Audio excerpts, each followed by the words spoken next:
Kinematics physics में हम लोगों को एक ऐसा सेक्शन डिस्कस करना है जिसमें हम लोग किसी मोशन के होने के दौरान जो इफेक्ट जनरेट होता है, जैसे कोई बॉडी अगर चल रहा है तो वो कब कहां है पोजीशन, कितने समय में वो किस रफ्तार से चल रहा है, velocity.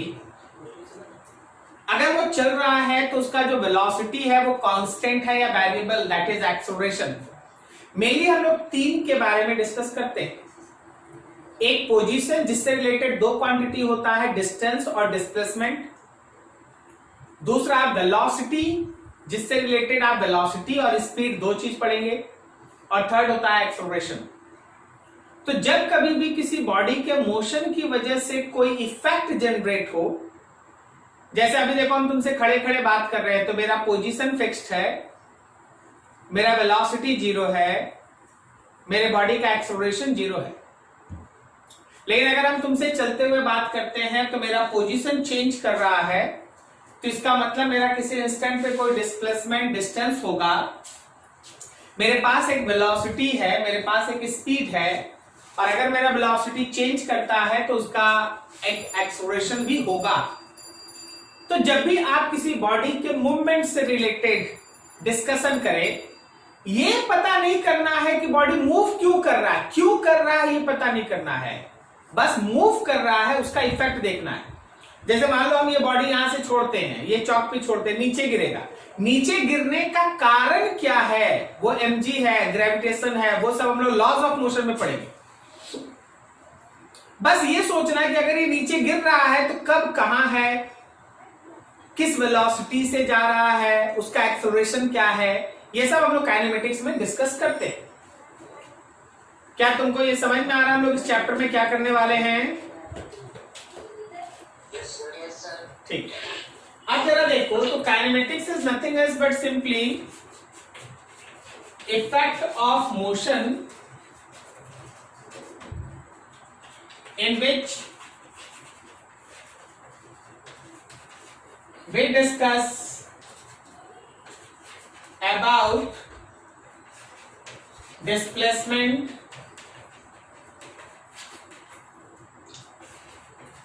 distance, velocity, speed and acceleration। हम लोग मेनली इस चैप्टर में बस इन्हीं सब का डिस्कशन करेंगे। तो काइनेमेटिक्स एक ऐसा सेक्शन होगा जिसमें हम लोग किसी मोशन के इफेक्ट का एनालिसिस करेंगे, जिसमें हम लोग डिस्प्लेसमेंट, डिस्टेंस, वेलोसिटी, स्पीड और एक्सेलरेशन के रिलेटेड डिस्कशन करेंगे। ऑब्वियसली आपको ये पता है कि इसमें से जो हम लोगों का डिस्प्लेसमेंट है, वेलोसिटी है और एक्सेलरेशन है, ये तीनों वेक्टर है। तो जब आप इनका डिस्कशन करेंगे तो आप याद रखिएगा कि आप इसके मैग्नीट्यूड और डायरेक्शन दोनों का ख्याल रखेंगे। लेकिन जो हम लोगों का डिस्टेंस है या स्पीड है, ये दोनों है स्केलर, तो केवल और केवल मैग्नीट्यूड का बात होगा। ठीक है, तो ये तुम्हारा फंडामेंटल्स चल रहा है। आज आपके दिमाग में हमको डालना है कि आप काइनेमेटिक्स में क्या करेंगे, और फिर तो 1 महीना का पढ़ाई है, इसमें क्या। ठीक है, तो काइनेमेटिक्स इफेक्ट ऑफ मोशन, जिसमें आप बॉडी के मूवमेंट के दौरान, बॉडी के मोशन के दौरान उसका डिस्प्लेसमेंट, उसका डिस्टेंस, उसका स्पीड, उसका वेलोसिटी, उसका एक्सेलरेशन पढ़ेंगे। जब आप डिस्प्लेसमेंट, वेलोसिटी या एक्सेलरेशन पढ़ेंगे, रिमेंबर वो वेक्टर है, तो मैग्नीट्यूड और डायरेक्शन दोनों दिमाग में होना चाहिए। और जब आप डिस्टेंस या स्पीड पढ़ेंगे तो याद रखिएगा कि वो स्केलर है, और उस समय केवल आप मैग्नीट्यूड पे ध्यान देंगे। ठीक है, बेसिक बात कभी भूलना मत। जब वेलोसिटी हम बोले, वर्ड वेलोसिटी अगर हम बोले हैं, तो आपको दोनों चीज पे ध्यान रखना होगा, मैग्नीट्यूड और डायरेक्शन दोनों। और जब हम स्पीड बोले हैं तो तुमको वेलोसिटी सुनाई नहीं देना चाहिए। जब हम स्पीड बोलेंगे तुमको स्पीड ही सुनाई देना चाहिए, और जब हम वेलोसिटी बोलेंगे तो तुमको वेलोसिटी ही सुनाई देना चाहिए। सुनाई देना और यहां सुनाई देने में अंतर होता है। ठीक है, जब हम बोलेंगे वेलोसिटी, आधा से ज्यादा आदमी सोचेगा कि ओ ये तो 5 मीटर पर सेकंड का बात कर रहे हैं। नहीं, हम 5 मीटर पर सेकंड का बात नहीं कर रहे हैं। हम वेलोसिटी जब बोल रहे तो हम 5 मीटर पर सेकंड टुवर्ड्स ईस्ट, 5 मीटर पर सेकंड अलोंग एक्स एक्सिस, इसका बात कर रहे हैं। क्या तुमको समझ में आ रही है हम क्या बोल रहे हैं? Yes sir. So remember that कि जो बोला जाएगा उसी को दिमाग में प्रोसेस कीजिएगा। जब हम बोलेंगे डिस्प्लेसमेंट तो तुमको डिस्प्लेसमेंट ही सोचना है, डिस्टेंस मत सोचना। और जब हम बोलेंगे डिस्टेंस तो डिस्टेंस ही सोचना, उस समय डिस्प्लेसमेंट मत सोचना। ठीक है, तो चल देख। तो ये मेरा फंडामेंटल्स है कि मान ले जैसे कोई बॉडी चलता है तो वो चलता है, जब बॉडी रुका हुआ है तो रुका हुआ है, अगर बॉडी रेस्ट में है, अगर बॉडी रेस्ट में है, if body is in rest, इसका मतलब उसका फिक्स्ड पोजीशन है, फिक्स्ड पोजीशन, उसका वेलोसिटी 0 है। ठीक है, उसका एक्सेलरेशन फिक्स्ड। ठीक है, अब आगे देखिए, हम इसमें एक वर्ड लगा देते हैं, मे और मे नॉट, बाद में हम बता देंगे। मे और मे नॉट हो भी सकता नहीं, या बाद में बता। ठीक है, जब कोई बॉडी मूव करता है ना, मान ले जैसे मोशन हो रहा है किसी बॉडी का, तो आप बॉडी के मोशन को मेनली 2 क्लास में डिवाइड कर देते हैं। एक कहलाता है uniform motion, uniform motion. Uniform motion वो होता है जिसमें वेलोसिटी होता है कांस्टेंट और एक्सेलरेशन होता है 0। जैसे सर कुछ बताइए, देखिए बेसिकली यूनिफॉर्म मोशन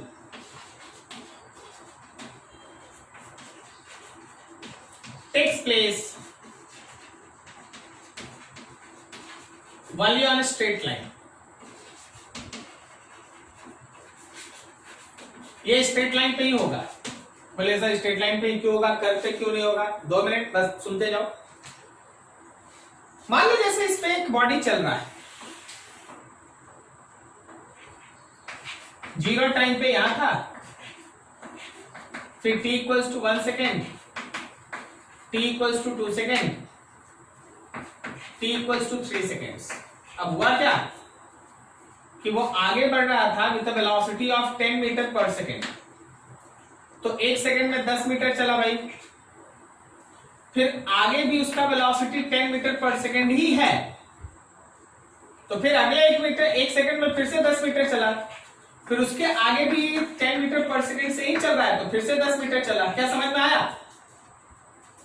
तो इक्वल इंटरवल ऑफ टाइम में वो इक्वल डिस्टेंस या डिस्प्लेसमेंट कवर कर रहा है, तो उसको हम लोग कहते हैं यूनिफॉर्म मोशन। ठीक है,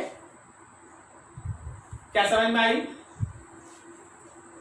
अब यहां पे देखना, ये uniform motion with constant velocity है। अगला है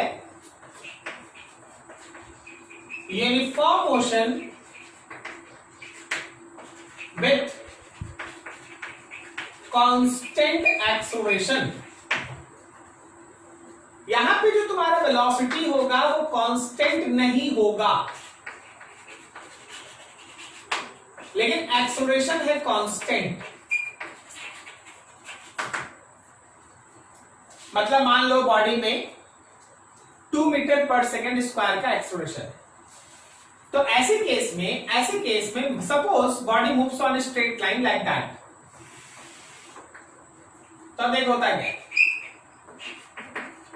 t इक्वल्स टू 0 टाइम, यहां पे उसका वेलोसिटी है 10 मीटर पर सेकेंड,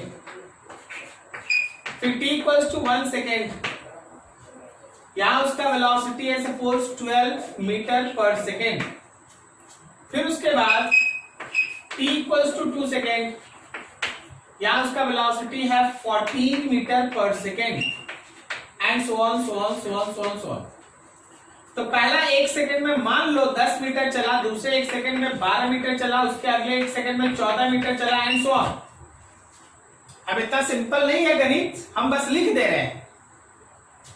तो ऐसा मोशन जिसमें बॉडी का वेलोसिटी वेरिएबल हो लेकिन एक्सेलरेशन कांस्टेंट हो, वेलोसिटी वेरिएबल हो एक्सेलरेशन कांस्टेंट हो, उसको हम लोग कहते हैं uniform motion with constant acceleration या uniform motion with constant velocity, with velocity constant. ठीक है, एक थर्ड होता है, थर्ड मोशन होता है, this is non uniform motion. इसको आप नॉन यूनिफॉर्म ही कहिए। Okay, non uniform motion with constant acceleration. यहां है non uniform motion with variable acceleration.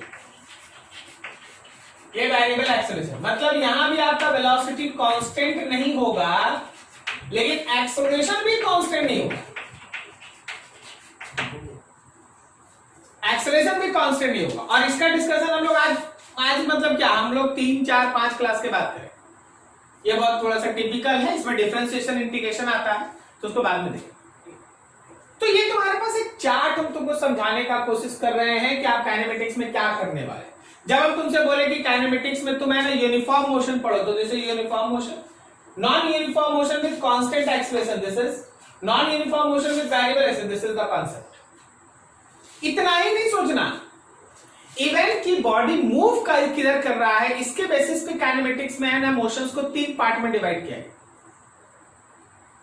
एक स्ट्रेट लाइन मोशन, इसको कहते हैं one dimensional motion, straight line motion, one dimensional motion.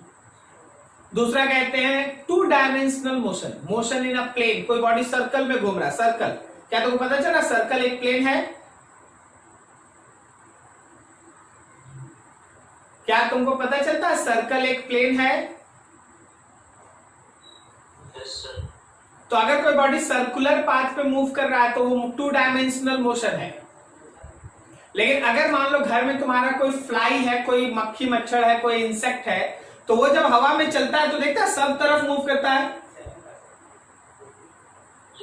And that is 3 dimensional motion.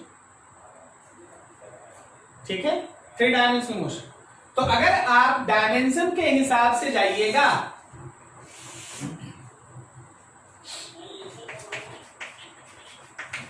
कि body move कैसे कर रहा है, तो motion can be one dimensional motion. इसको हम लोग कहते हैं motion on straight line, motion on straight line. अगला हम लोगों के पास 2 dimensional motion, 2 dimensional 2D motion, तो इसको आप कहते हैं motion in a plane, motion in plane. और थोड़ा सा जगह नहीं, हम यहीं पे एडजस्ट करके लिखना चाहते हैं, जरा गौर कर लो, यहां लिख देते हैं 3 dimensional motion, space, motion in space, motion in space. तो सर क्या हो रहा है, थोड़ा फिर से एक बार शॉर्ट नोट्स। तो देख, एक ऐसा डिस्कशन चैप्टर का स्टार्ट हुआ है जिसमें हम लोग किसी मोशन के इफेक्ट के बारे में पढ़ेंगे, displacement, distance, velocity, speed, acceleration पढ़ेंगे। जब भी डिस्प्लेसमेंट, वेलोसिटी या एक्सेलरेशन आप डिस्कस करें, आपके दिमाग में वेक्टर होना चाहिए। लेकिन जब आप डिस्टेंस और स्पीड पढ़ेंगे तो आपके दिमाग में स्केलर का कॉन्सेप्ट चलना चाहिए।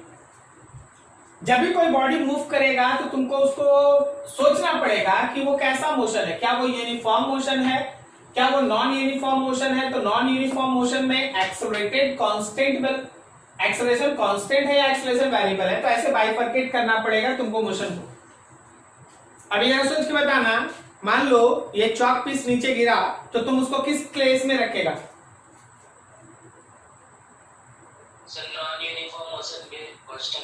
Very good, non uniform motion with constant acceleration, very good. ठीक है, लेकिन अगर मान लीजिए हम हाथ से इस चॉक को पकड़ के 5 मीटर पर सेकंड से आगे पीछे कर रहे हैं, तो आप इसको कहां रखिएगा? Very good. तो ऐसे चीजें चलनी चाहिए, वेरी गुड, एकदम ऐसे ही चलनी चाहिए। उसके बाद जब बॉडी मूव करेगा तो तुमको डायमेंशन के भी हिसाब से, डायमेंशन मतलब वो यूनिट एंड डायमेंशन वाला नहीं, coordinates X Y Z coordinate देखना पड़ेगा, कहीं वो वन डायमेंशन मोशन नहीं ना है, मोशन इन स्ट्रेट लाइन। क्या बोलता है इसका मोशन कैसा है, मोशन इन स्ट्रेट लाइन है या मोशन इन प्लेन है? वेरी गुड, तो उससे मोशन स्ट्रेट लाइन करना पड़ेगा। अब अगर कोई बॉडी सर्कल में घूम रहा है ऐसा, तो मोशन इन प्लेन सोचना होगा। अगर कोई इंसेक्ट है, कोई फ्लाई है जो हवा में इधर उधर रैंडमली घूम रहा है, तो मोशन इन थ्री डायमेंशन और मोशन इन स्पेस है। Is this clear? Yes sir. चलो इसको नोट करो, फिर और आगे जाएंगे।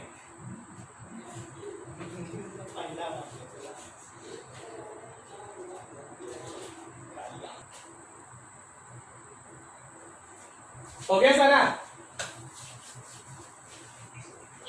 समझ में आया? हर चीज को देखो, यहां हड़बड़ाना नहीं है। काइनेमेटिक्स का मतलब है कि पेन कॉपी से ज्यादा यहां दिमाग में चीज डालना होगा। And you take time, you take your time. कोई भी चीज नहीं समझ में आए एकदम खुल के बात करना है। सर यहां नहीं समझे सर, फिर से एक बार। क्या कोई दिक्कत किसी को? सर बोलो। सर नॉन यूनिफॉर्म या फिर से बता दीजिए। नॉन यूनिफॉर्म देखो, हम अभी आपको बताते, ये सब चीजें ना ब्रीफ रिव्यू चल रहा। हम बोले अगला 1 महीना काइनेमेटिक्स चलेगा, आपको हम हर एक छोटा सा चीज उठा के 1 क्लास 2 क्लास पढ़ाने वाले। नॉन यूनिफॉर्म का मतलब हो गया कि velocity is not constant. Okay, अब मान लो वेलोसिटी इज नॉट कांस्टेंट और हम तुमसे बोले कि एक्सेलरेशन है 2 मीटर पर सेकेंड स्क्वायर, और हम तुमसे बोले एक्सेलरेशन है 2t। क्या इन दोनों में अंतर है? ये एक्सेलरेशन तो हमेशा 2 मीटर पर सेकेंड ही रहेगा ना। Yes sir. लेकिन ये एक्सेलरेशन तो 0 टाइम में 0 होगा, 1 सेकेंड पे 2 होगा, 2 सेकेंड पे 4 हो जाएगा, 3 सेकेंड पे 6 हो जाएगा। क्या बोलता है, सही बोल रहे हैं? Yes sir. तो इसको कहते हैं non uniform motion with variable acceleration. Acceleration is not constant. Okay, और यहाँ एक्सेलरेशन इज कांस्टेंट। दोनों में अंतर समझा? Yes sir. तो ये सब हम लोग का 1-2 दिन पढ़ाई होने वाला है। एक टॉपिक है, एक टॉपिक 1-2 दिन पढ़ाई होने वाला। ओके,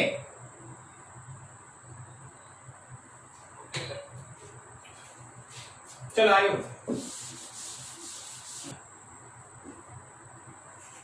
अब छोटा छोटा चीज हम आपको बताते हैं। कॉन्सेप्ट ऑफ मोशन, सॉरी, अब हम छोटा छोटा चीज ऐड करते हैं। Concept of position vector. Position vector किसको कहते हैं? ये तुम्हारे पास एक कोऑर्डिनेट एक्सिस है और यहां एक पॉइंट है जिसका 3 कोऑर्डिनेट है एक्स वाई जेड। ऑरिजिन के रिस्पेक्ट में ये रहा उसका पोजीशन वेक्टर। तो आप जब इस पोजीशन वेक्टर को लिखिएगा तो क्या लिखिएगा? एक्स आई कैप प्लस वाई जे कैप प्लस जेड के कैप। समझे क्या आप? Yes sir. ठीक। तो अब मेरे पास एक दूसरा पॉइंट है displacement vector. Concept of displacement vector. Displacement vector को डेलार वेक्टर से दिखाते हैं ऐसे, ठीक है? अब देख इसका मतलब क्या है।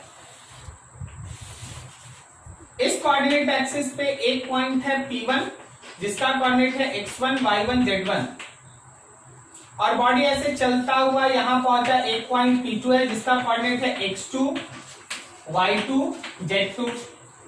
तो जरा गौर करो, ये है इसका इनिशियल पोजीशन वेक्टर और ये है इसका फाइनल पोजीशन वेक्टर। तो क्या ये उसका डिस्प्लेसमेंट वेक्टर है? बोलो जी, क्या ये येलो वाला उसका डिस्प्लेसमेंट वेक्टर है इनिशियल से फाइनल की तरफ? Yes sir. Yes sir. अब आप लोग एक बहुत इंपॉर्टेंट लॉ वेक्टर में पढ़े थे, ट्रायंगल लॉ। ओ P1 और P2।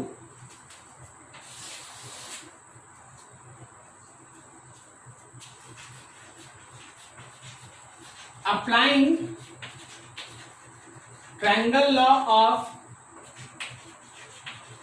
vector addition in triangle OP1 P2। OP1 P2 triangle में ट्रायंगल ऑफ वेक्टर एडिशन लगाओ। तो जरा गौर करो, OP1 vector plus P1 P2 vector is equals to OP2 vector होगा। जो दो वेक्टर सेम ऑर्डर में होता है उन दोनों का सम तीसरे के बराबर होता है। OP1 vector P1 P2 vector is equals to OP2 vector. So R initial vector plus del R vector is equals to R final vector. तो आप याद रखेंगे कि डिस्प्लेसमेंट वेक्टर का मतलब हुआ R final vector minus R initial vector. Displacement vector का मतलब हुआ final position vector minus initial position vector. Final position vector minus initial position vector. आप इसको तोड़ तोड़ के और भी लिख सकते हैं। आप डिस्प्लेसमेंट वेक्टर को लिख सकते हैं यहां पे x final i cap, y final j cap and z final k cap minus x initial i cap, y initial j cap and z initial k cap. So del r vector will be equals to x final में से x initial minus x final minus x initial I cap, y final minus y initial j cap plus z final minus z initial k cap। तो आप चाहेंगे तो सीधा सीधा coordinates देख के भी आप डिस्प्लेसमेंट वेक्टर ऐसे लिख सकते हैं। बस हम तो ये नहीं चाहेंगे आप रखिए उठिए कुछ, हम तो ये चाहेंगे आप समझिए। डिस्प्लेसमेंट निकालना है तो फाइनल पोजीशन में से इनिशियल पोजीशन को माइनस करना है। अब उसके लिए तुमको जो मेहनत करना है करो, ठीक है। Now see that a simple सा एक एग्जांपल देखो। If body moves from P1 coordinate है 2 3 6 to P2 coordinate है 3 4 8। find displacement vector and its magnitude। अब बनाने के लिए बोल दे तो एकदम सिंपल सा चीज है, ठीक है। आप यहाँ पे ऐसे जा सकते हैं ना, जब आप इसका आंसर क्राफ्ट करेंगे तो अगर आपको प्रोसेस वाइज जाना है तो आप इसका आर इनिशियल देखिए क्या लिखिएगा। 2 3 6 को देख के क्या आप 2 आई कैप 3 जे कैप प्लस 6 के कैप लिखेंगे।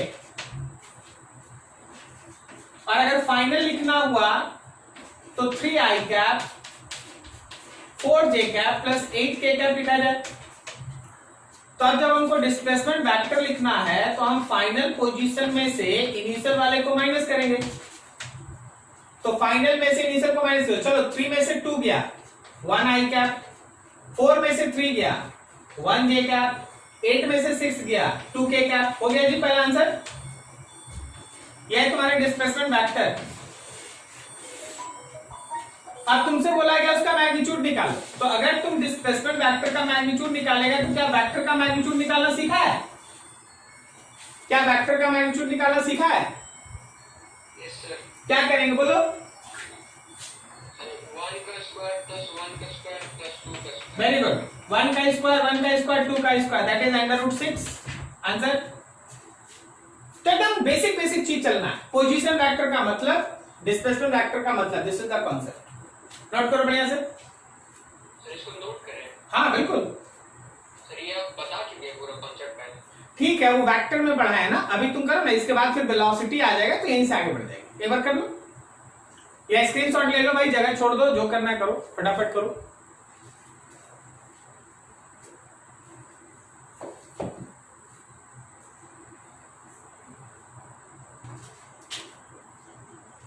चलो ये अगला सेक्शन है, इसमें ऐड करते हैं, that is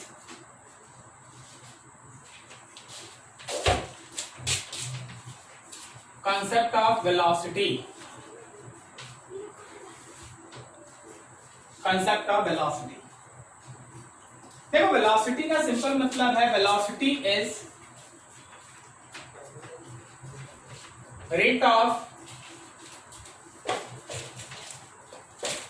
change of position with respect to time। Time के साथ किसी भी बॉडी का पोजीशन अगर बदला तो उसके पास वेलोसिटी है। अभी देखो हम खड़े हैं, क्या समय के साथ मेरा पोजीशन बदल रहा है? तो मेरा वेलोसिटी जीरो है, मेरा वेलोसिटी जीरो है। लेकिन अगर हम समय के साथ अपना पोजीशन बदलते हैं तो मेरे पास एक वेलोसिटी, हाँ वेलोसिटी ज्यादा है, कम है, ईस्ट है, वेस्ट है, वेलोसिटी कांस्टेंट है, वेरिएबल, एक अलग बात है। लेकिन अगर पोजीशन बदलेगा तभी वेलोसिटी होगा। ओके, जिस बॉडी का पोजीशन फिक्स्ड है उसका वेलोसिटी जीरो है, और जिसका पोजीशन समय के साथ चेंज कर रहा है उन सब के पास एक वेलोसिटी है। फर्दर जब आप आगे बढ़ते हैं तो वेलोसिटी दो तरह का होता है, one is called average velocity and second is called instantaneous velocity. एक कहलाता है एवरेज वेलोसिटी, एक कहलाता है इंस्टेंटेनियस वेलोसिटी। तो सबसे पहले हम लोग सबको ध्यान देंगे एवरेज वेलोसिटी पे। Average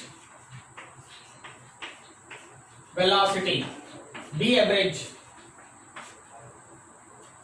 average velocity is rate of change of position with respect to time in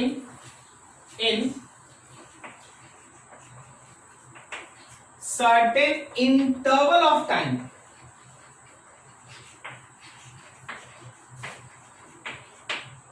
एक टाइम इंटरवल में,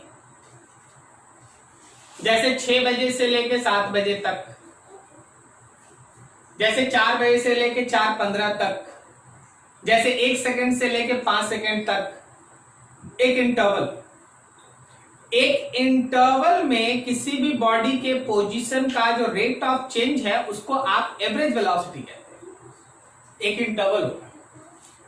हमेशा ध्यान रखना कि rate of change of position with respect to time in certain interval of time is called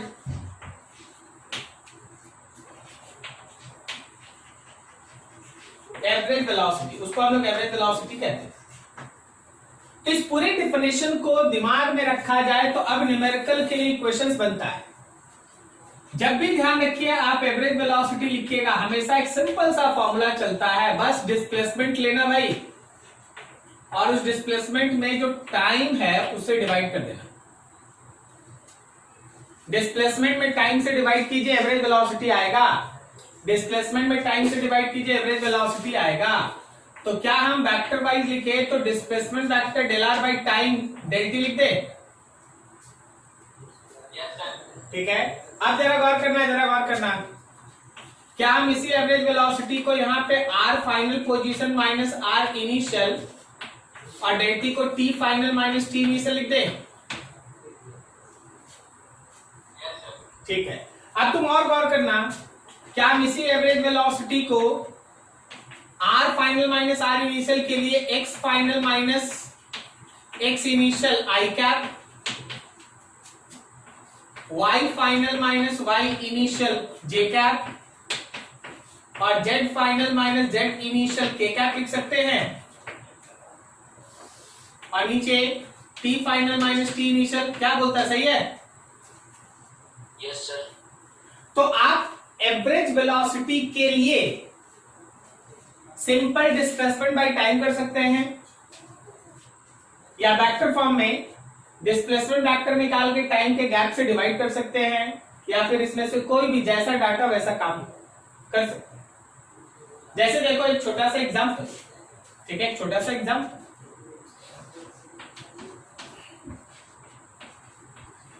a body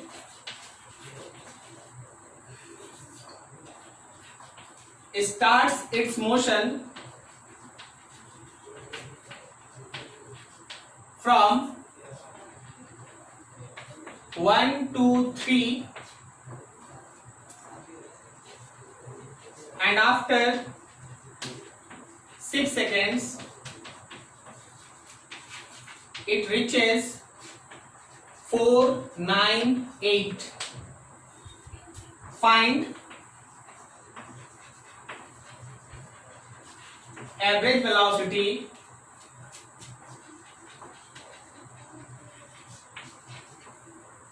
during this interval. Find average velocity during this interval. इस interval में average velocity find करो. ठीक है, अब देखो question पढ़ते ही तुम्हारे दिमाग में हर चीज आ जाना चाहिए कि हाँ यहाँ क्वेश्चन में एवरेज वेलोसिटी पूछा है, ये मेरा इनिशियल पोजीशन है, ये मेरा फाइनल पोजीशन है. इनिशियल टाइम कितना है भाई? 0. Very good. ये मेरा फाइनल टाइम है. ठीक है, तो सबको उठा के रख लें और मेरा वो v average is equals to del R by del T. अब मेरे पास जगह थोड़ा कम है, हम शॉर्टकट में बना देते हैं. क्या बोलता है? 4-1 लिखे शुरुआत में और उसके बाद सेकेंड वाला में लिखे 9-2 और फिर उसके बाद थर्ड वाला में लिखे 8-3 के क्या और नीचे टाइम में लिखे 6-0. So it is 3i cap plus 7j cap plus 5k cap divided by 6. This is average velocity of that body. अगर कोई बोल दिया नहीं सर मैग्नीट्यूड भी बता दीजिए, तो मैग्नीट्यूड में वेक्टर का मैग्नीट्यूड जैसे निकालता है निकाल लो. क्या तुमको ये बोर्ड पे लिखा हुआ चीज लाइन बाय लाइन समझ में आ रहा है? Yes, sir. चलो नोट करो, फिर और आगे बढ़ेंगे.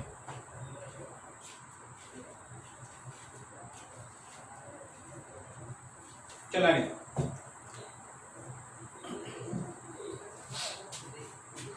हमेशा ध्यान रखना कि आपको लेना होता है डिस्प्लेसमेंट और उसके बाद time.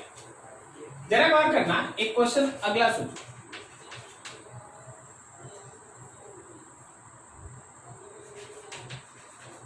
A man moves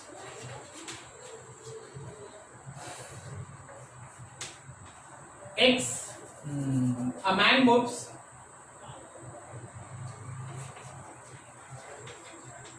town A to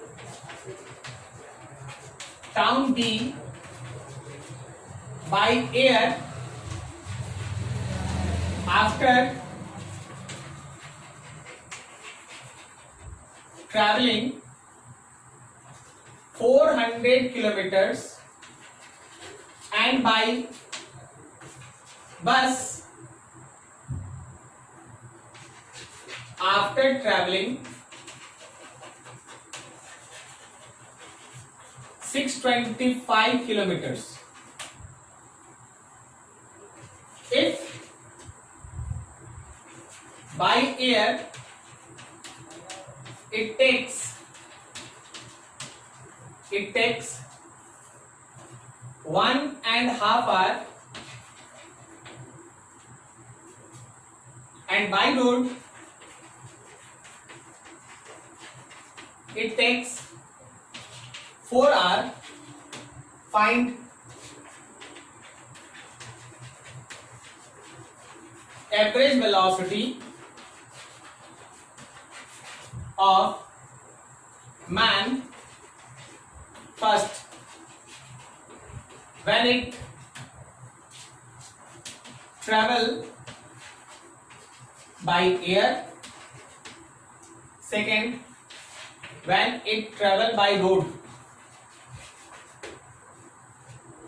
चलो एक एक लाइन में तुम आंसर दे सकता है, एक लाइन में आंसर दे सकता है, बस सोच के आंसर दे सकता है. बताओ, कोई एक मैन है ए टाउन से बी टाउन तक जाता है, तो अगर एयर से जाता है तो उसको 400 किलोमीटर चलना पड़ता है, मतलब एयर, और अगर रोड से जाता है तो 625 चलना पड़ता है. जब एयर से जाता है तो उसको 1.5 आवर लगता है, जब रोड से जाता है तो उसको 4 घंटा लगता है. तुमको एवरेज वेलोसिटी बताना है मैन का जब वो एयर से ट्रेवल कर रहा है और दूसरी बार जब वो रोड से ट्रेवल कर रहा है. बोलो फर्स्ट का आंसर.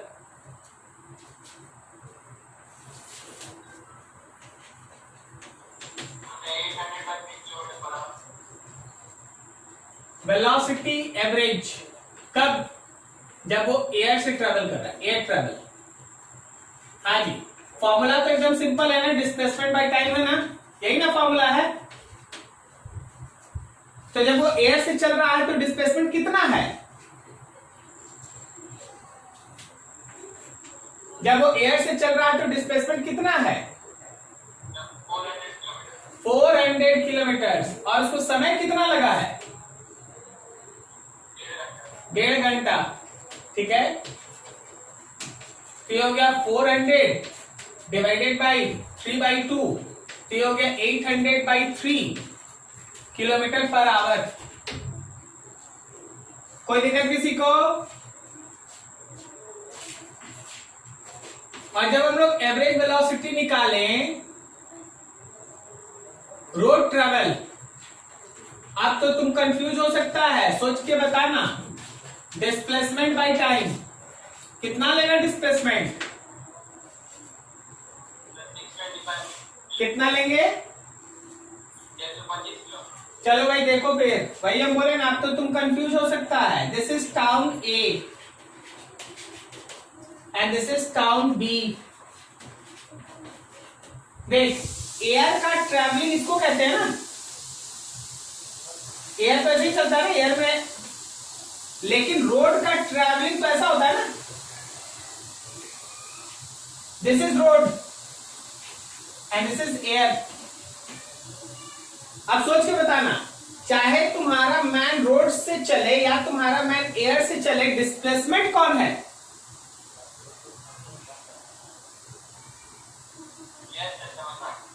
डिस्प्लेसमेंट कितना है? 625 है कि 400 है? 400 है, 400। Still your, even by road, your displacement is still 400 kilometers. But what is the time now? 4 hours.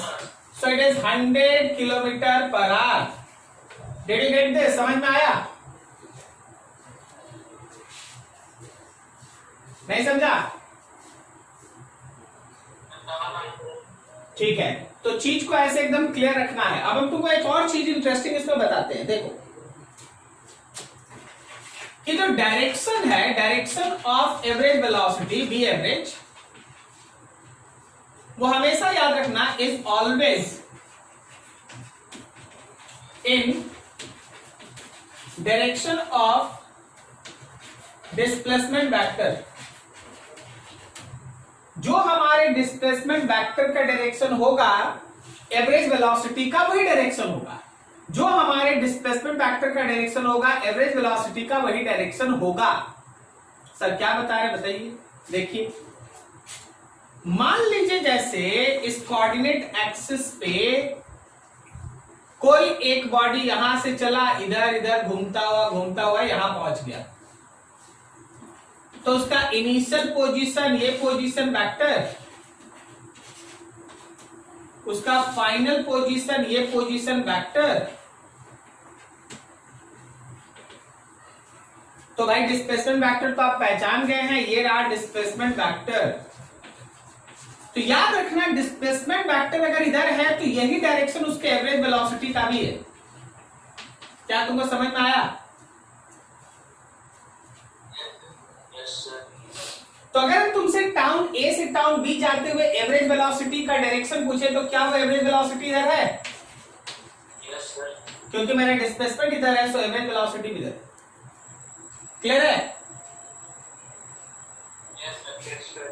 हमेशा ध्यान रखिएगा कि जिस डायरेक्शन में डिस्प्लेसमेंट होगा, जिस डायरेक्शन में डिस्प्लेसमेंट होगा, बॉडी का एवरेज वेलोसिटी उधर ही होगा। देखो, जैसे हम एक एग्जांपल देते हैं, ये देख भाई, सर्कुलर पाथ है, इस पे बॉडी चल रहा है, इस पे बॉडी चल रहा है, चलना स्टार्ट हुआ यहां से t=0 टाइम पे, यहां था ए से, फिर चलते चलते चलते चलते यहां बी पे पहुंचा, बी के बाद चलते चलते यहां सी पे पहुंचा, सी के बाद चलते चलते यहां पे डी पे पहुंचा, एंड सो ऑन, और उसके बाद फिर वापस ए पे।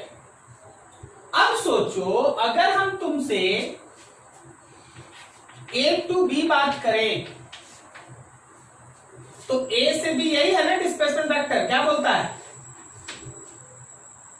Yes, तो ये मेरा डिस्प्लेसमेंट है ए से बी तक, तो याद रखना कि एवरेज वेलोसिटी भी इधर ही है। अगर ए से बी तक का एवरेज वेलोसिटी पूछे तो जो डायरेक्शन ए बी का भाई, अगर हम तुमसे पूछें कि भाई देख ए से सी तक का बात कर, तो क्या ये ए से सी तक का डिस्प्लेसमेंट वेक्टर है, displacement vector from A to C.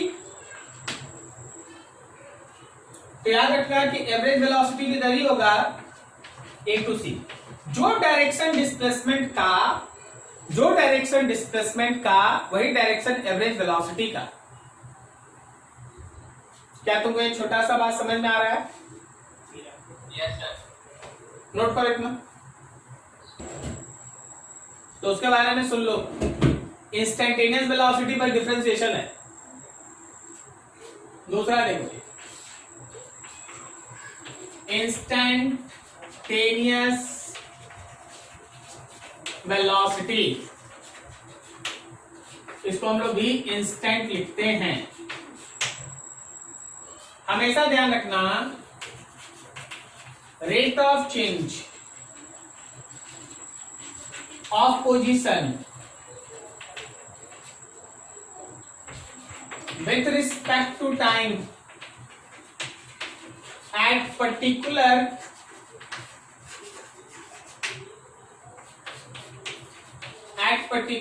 instant of time is called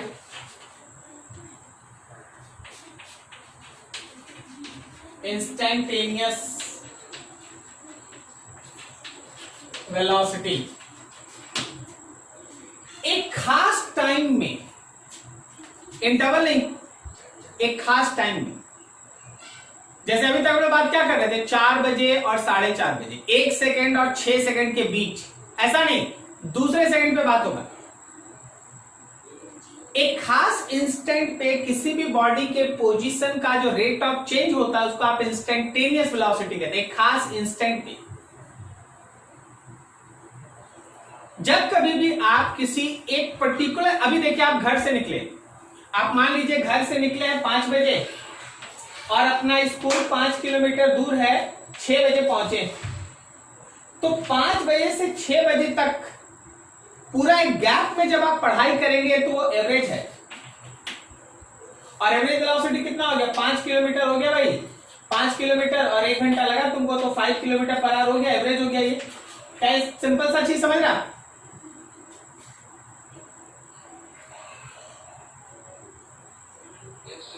अब आगे सुन, जब तुम अपने घर से निकल के अपने स्कूल जा रहा था तो कहीं तुम्हारा दोस्त मिला और तुम वहां खड़ा होकर बात करने लगा। फिर उस समय जब दोस्त मिला, तुम खड़े होकर बात कर रहा, तो उस समय तुम्हारा वेलोसिटी कितना है? 0। वो इंस्टेंटेनियस है। अब उसके बाद तुम देखा घड़ी लेट हो गया स्कूल का, तो ट्रैफिक कम था तो तुम एकदम तेजी से गया, एकदम गाड़ी full speed, your velocity is near about 60 kilometre per hour, 70 kilometre per hour. तो अगर उस इंस्टेंट पे कोई तुमको देखेगा तो तुम्हारा वेलोसिटी 5 किलोमीटर पर आवर नहीं है, उस इंस्टेंट पे जो तुम्हारा पोजीशन बदल रहा है उसका रफ्तार 60 किलोमीटर पर आवर है, and that is called instantaneous. उस इंस्टेंट पे, क्या तुमको ये लॉजिक समझ में आ रहा है? तुम क्या पढ़ रहा है? तो किसी इंस्टेंट पे जब आप बात कीजिएगा, खास इंस्टेंट पे, जैसे अभी तुम्हारा इंस्टेंटेनियस वेलोसिटी कितना है? 0। सब कोई अपने अपने घर में बैठे हैं भाई, ठीक है। तो किसी खास इंस्टेंट पे जिसका भी आप वेलोसिटी निकाले उसको कहते हैं इंस्टेंटेनियस वेलोसिटी। अब आप देखिए, जब आप इस इंस्टेंटेनियस वेलोसिटी का कैलकुलेशन करते हैं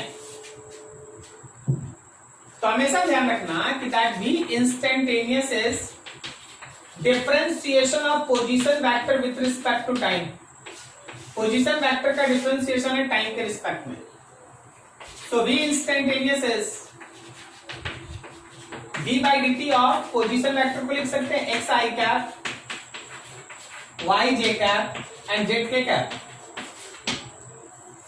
सो v instantaneous is dx by dt i cap, dy by dt J cap and dz by dt k cap. आप किसी भी इंस्टेंट को dx by dt को वेलोसिटी का x कंपोनेंट लिख सकते हैं, dy by dt को वेलोसिटी का y कंपोनेंट लिख सकते हैं, और dz by dt को वेलोसिटी का z कंपोनेंट आप लिख सकते हैं। दिस इज इंस्टेंटेनियस वेलोसिटी का इक्वेशन। अब कोई बोलेगा सर किसको याद कर ले कि मेरा सब काम हो जाए। नहीं भाई, याद नहीं कर, तू हर चीज को समझ कि इंस्टेंटेनियस वेलोसिटी का मतलब होता है खास इंस्टेंट पे वेलोसिटी। कैसे निकालेंगे? पोजीशन वेक्टर को डिफरेंशिएट करके। ठीक है, अब पोजीशन वेक्टर में x y z है, तो x का डिफरेंशिएशन मतलब वेलोसिटी का x कंपोनेंट, y का डिफरेंशिएशन मतलब वेलोसिटी का y कंपोनेंट, और z का डिफरेंशिएशन मतलब वेलोसिटी का z कंपोनेंट। ठीक है, जैसे एक छोटा सा example,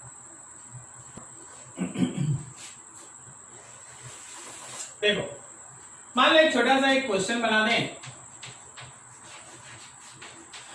if position of any body is function of time as position vector is 3t square I cap plus 4t j cap, then find velocity of body at t equals to 3 seconds। क्या ये question पढ़ के तुम्हारे अंदर एक feeling develop हुआ कि ये इंस्टेंटेनियस वेलोसिटी निकालना है?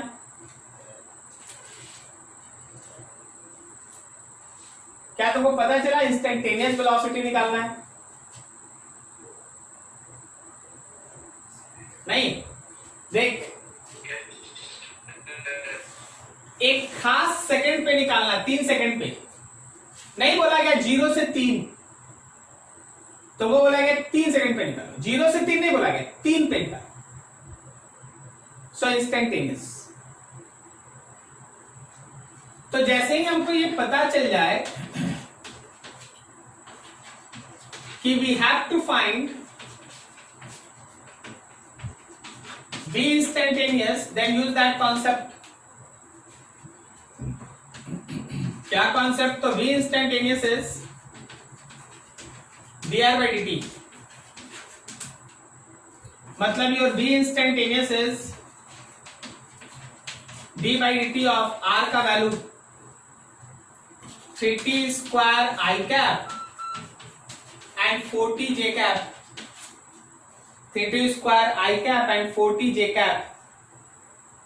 ठीक है, चलो जी सोचो, बोलो डिफरेंशिएशन बोलो, अरे बोलो बोलो, 3t स्क्वायर का डिफरेंशिएशन बोलो।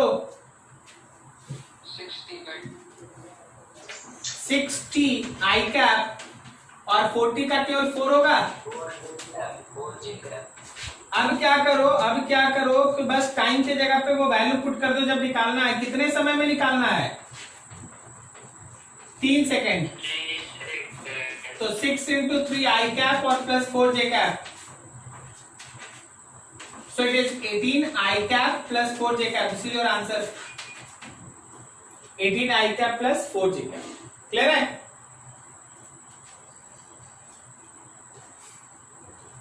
चलो नोट करो इसको अच्छे से, बस इतना ही आज जाएंगे, नेक्स्ट स्टेज से आगे जाएंगे।